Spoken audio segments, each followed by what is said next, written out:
नमस्कार, technical analysis course के इस 14th पार्ट में आपका स्वागत है। शुरुआत के कुछ लेक्चर से हम टेक्निकल एनालिसिस के पैटर्न्स को समझते आए हैं और अब हम इंडिकेटर्स की तरफ बढ़ेंगे।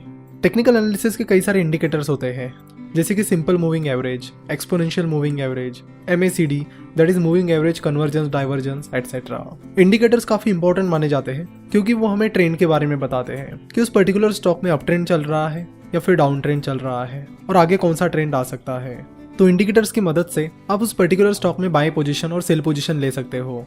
तो इंडिकेटर्स की मदद से आप ये पता कर सकते हो कि उस स्टॉक को आपको खरीदना चाहिए या फिर नहीं। साथ ही इंडिकेटर्स आपको एग्जिट के बारे में भी जानकारी देते हैं कि कब आपको शेयर को बेचना चाहिए।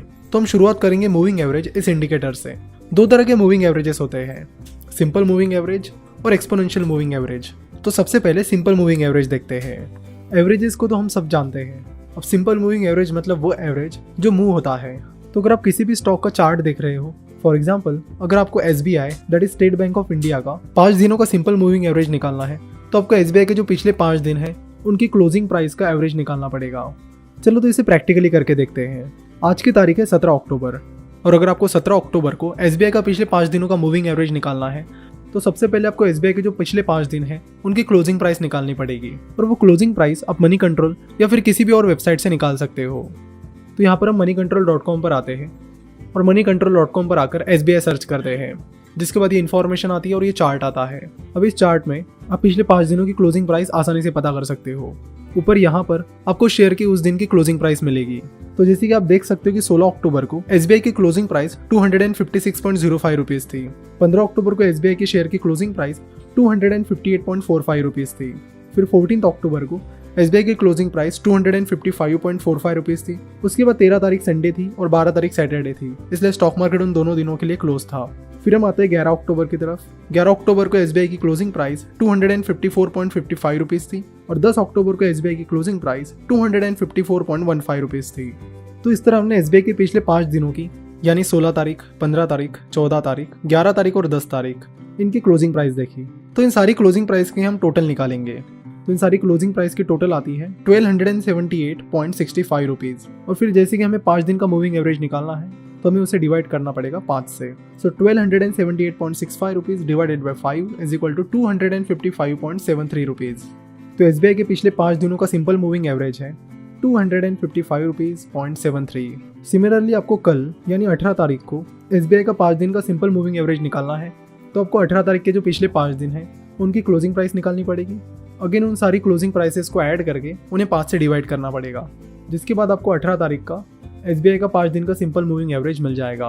और फिर इसी तरह ये मूविंग एवरेज एक एक दिन आगे बढ़ता चला जाएगा।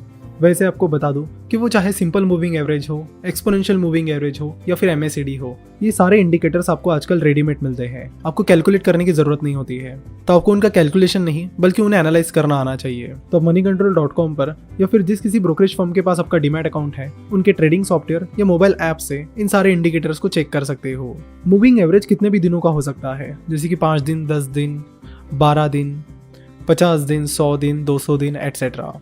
तो जो सबसे पॉपुलर मूविंग एवरेजेस है वो है 50 days moving average, 100 days moving average और 200 डेज मूविंग एवरेज। तो जैसे कि हमने देखा कि SBI का जो 5 दिन का मूविंग एवरेज था वो था 255.73 रुपीज़। तो ये मूविंग एवरेज हमें क्या बताता है? मूविंग एवरेज बताता है कि पिछले 5 दिनों में SBI का शेयर किस एवरेज प्राइस पर ट्रेड हो रहा था, जिससे आपको एवरेज प्राइस पता करने में मदद होती है।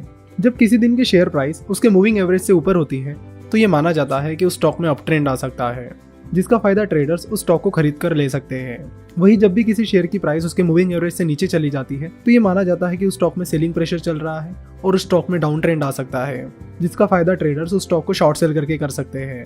तो जैसे कि हमने बात की कि 50 दिन, 100 दिन और 200 दिन की मूविंग एवरेजेस काफी पॉपुलर है। तो अगर आप बहुत ही शॉर्ट टर्म के लिए ट्रेड करना चाहते हो, तो आप 50 डेज मूविंग एवरेज यूज कीजिए। अगर आप मीडियम टर्म यानी अगर आप कुछ हफ्तों से लेकर कुछ महीनों के लिए ट्रेड करना चाहते हो, तो आप 100 डेज मूविंग एवरेज यूज कर सकते हो। और अगर आप लॉन्ग टर्म के लिए ट्रेड करना चाहते हो, तो आप 200 डेज मूविंग एवरेज यूज कर सकते हो। आप चाहे तो एक साथ इन तीनों भी मूविंग एवरेजेस को लगाकर स्टॉक प्राइस एनालाइज कर सकते हो। चलो तो इसे भी प्रैक्टिकली देख लेते हैं। तो सबसे पहले आप moneycontrol.com पर जाकर SBI सर्च कीजिए। उसके बाद आपको यहाँ पर ये चार्ट मिलेगा, जहाँ पर आपको क्लिक करना है एडवांस इंटरैक्टिव चार्ट पर। उसके बाद आप अपना कर्सर चार्ट टाइप पर लाइए और यहाँ पर क्लिक कीजिए कैंडलस्टिक पर। तो फिर आपको यहाँ पर जापानीज कैंडलस्टिक पैटर्न दिखेगा और फिर आप ओवरलेस पर कर्सर ले जाइए और क्लिक कीजिए सबसे लास्ट वाला option that is simple moving average. और यहाँ पीरियड में आप डालिए 5, क्योंकि आप 5 दिन का मूविंग एवरेज निकाल रहे हो। तो उसके बाद 5 डे मूविंग एवरेज की जो लाइन है वो आपको इस तरह रेड कलर में दिखेगी। सो अगर आपको 50 डे मूविंग एवरेज चेक करना है तो आप फिर से सिंपल मूविंग एवरेज पर जाइए एंड वहाँ पे डालिए 50 डे मूविंग एवरेज और ड्रॉ पर क्लिक कीजिए। तो यह है SBI का 50 दिन का सिंपल मूविंग एवरेज। सो जैसे कि पहले हमने देखा कि किसी शेयर की प्राइस किसी दिन उसके मूविंग एवरेज से ज़्यादा है तो वहाँ पर बाइंग अपॉर्चुनिटीज निकल कर आती है। वो चीज़ बताती है कि उस स्टॉक पर ट्रेडर बुलिश है और उस स्टॉक में अप ट्रेंड आ सकता है। तो यहाँ पर इस 50 डे मूविंग एवरेज को देखकर आप पता कर सकते हो, यहाँ 15 मई को share price 50 day moving average से ऊपर है। उसके बाद यहाँ पर थोड़ा सा अप ट्रेंड आ गया। इसके बाद जब लाइन ने यहाँ पे क्रॉस किया तो उसके बाद यहाँ पर यानी 24 जुलाई 2019 को शेयर प्राइस उस 50 डे मूविंग एवरेज से कम थी और उसके बाद यानी वहाँ से बुलिश ट्रेंड शुरू हो गया और फिर शेयर प्राइस गिरती चली गई। तो फिलहाल SBI की शेयर प्राइस उसके 50 डे मूविंग एवरेज से नीचे चल रही है, यानी स्टॉक में बियरिश ट्रेंड चल रहा है। यानी ये मूविंग एवरेज हमें बता रहा है कि उस स्टॉक में बियरिश ट्रेंड आ सकता है। तो मूविंग एवरेज में ट्रेडिंग की स्ट्रेटेजी ये होती है कि जैसे ही मूविंग एवरेज की लाइन किसी दिन की स्टॉक प्राइस से ऊपर चली जाती है तो उस टाइम आप उस स्टॉक को सेल कर सकते हो, और फिर जिस दिन उस स्टॉक की मूविंग एवरेज लाइन आने वाली फ्यूचर डेट की प्राइस से कम हो जाए तो उस दिन आप उस स्टॉक को बाय कीजिए। तो इस तरह आप मूविंग एवरेजेस की मदद से किसी स्टॉक में बाय और सेल डिसीजन ले सकते हो। तो ये था सिंपल मूविंग एवरेज, जिसमें हम जितने भी दिन का मूविंग एवरेज है उतने दिन की क्लोजिंग प्राइस लेकर उनको ऐड करके जितने दिन का वो मूविंग एवरेज है उतने दिन से उस टोटल को डिवाइड करते थे। लेकिन एक्सपोनेंशियल मूविंग एवरेजेस में ऐसा नहीं होता है। एक्सपोनेंशियल मूविंग एवरेजेस में जो रिसेंट डेट्स हैं उन्हें ज़्यादा इंपॉर्टेंस दिया जाता है, जबकि जो पुरानी डेट्स हैं उन्हें कम इंपॉर्टेंस दिया जाता है। जैसे अगर हमारा पुराना एग्जांपल लिया जाए तो एक्सपोनेंशियल मूविंग एवरेज में 16 अक्टूबर की क्लोजिंग प्राइस को सबसे ज़्यादा इंपॉर्टेंस दिया जाएगा। उसके बाद 15 अक्टूबर की शेयर प्राइस को इंपॉर्टेंस दिया जाएगा। उसके बाद 14 तारीख को ज़्यादा इंपॉर्टेंस दिया जाएगा। उसके बाद 11 और लास्ट में 10 तारीख को, यानी 10 तारीख को सबसे कम इंपॉर्टेंस मिलेगा, वही 16 तारीख को सबसे ज़्यादा इंपॉर्टेंस मिलेगा। तो सिंपल भाषा में बात की जाए तो एक्सपोनेंशियल मूविंग एवरेजेस में जो रिसेंट डेट्स होती है उनको ज़्यादा इंपॉर्टेंस दिया जाता है। एक्सपोनेंशियल मूविंग एवरेजेस में ये माना जाता है कि जो रिसेंट ट्रेंड है और जो रिसेंट प्राइसेस है वो ज़्यादा इंपॉर्टेंट है। तो एक्सपोनेंशियल मूविंग एवरेजेस को आपको निकालने की जरूरत नहीं होती। एक्सपोनेंशियल मूविंग एवरेज आपको रेडीमेड यहाँ पे मिल जाता है। यहाँ पर ओवरलेस पर क्लिक करने पर आपको सेकंड ऑप्शन मिल जाएगा एक्सपोनेंशियल मूविंग एवरेज। फिर जितने भी दिन का मूविंग एवरेज आपको निकालना है, लेट्स से 12 दिन का मूविंग एवरेज आपको निकालना है, तो आप यहाँ पर पीरियड 1 में 12 डाल दीजिए और यहाँ ड्रॉ पर क्लिक कर दीजिए। उसके बाद ये जो ग्रीन कलर की लाइन है ये आपको 12 दिन का एक्सपोनेंशियल मूविंग एवरेज बताएगी। अगर आपको 50 दिन का ही एक्सपोनेंशियल मूविंग एवरेज निकालना है तो आप 50 दिन का निकाल सकते हो, जिसके बाद आपको ये लाइन कुछ इस तरह दिखेगी।